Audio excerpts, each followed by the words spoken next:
Hello guys, welcome back to my channel. তো দিনটা ছিল 7 জানুয়ারি, আর দেখো সকাল সকাল উঠে গেছি আমি।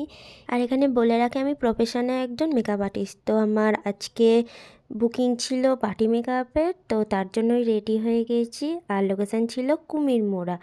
তো এখানে বেরিয়েও পড়েছি আর মেকআপের জন্য কত সামান লাগে দেখো। একটা ব্যাগে হলো মেকআপের সামান, একটা ব্যাগে ছিল আমার হেয়ারের সামান, আর একটা ক্যামেরার ব্যাগ।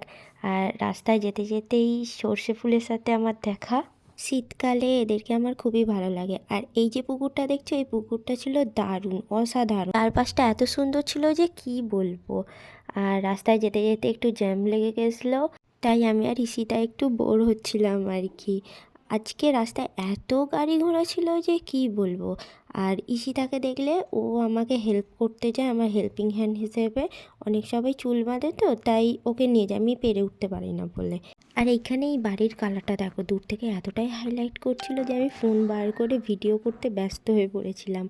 আর রাস্তায় যেতে যেতে অনেকগুলোই প্রায় পুকুর পড়েছিল। পুকুরের জলগুলো এতটাই ভালো ছিল দেখতে যে আমার নেবে চান করতে ইচ্ছা করছিল।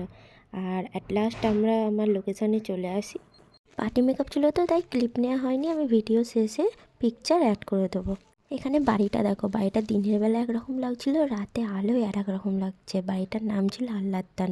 বাড়ির লোকেদের কাছে এইটা হচ্ছে তাদের জান্নাত, সেই জন্যই তো এত সুন্দর একটা নাম দিয়েছে। তো দিন আমরা বাড়ির উদ্দেশ্যে রওনা হই। একভাবে 5-6 ঘন্টা দাঁড়িয়ে দাঁড়িয়ে যে কাজ করাটা কি কষ্টকর একজন মেকআপ আর্টিস্টই বুঝবে। তো এখানে আমি প্রচুর টায়ার্ড হয়ে গিয়েছিলাম। তো আজকের ব্লগটা এই পর্যন্তই, আবার দেখা হবে অন্য কোনো ব্লগে। ততক্ষণ সবাই ভালো থাকে, টাটা।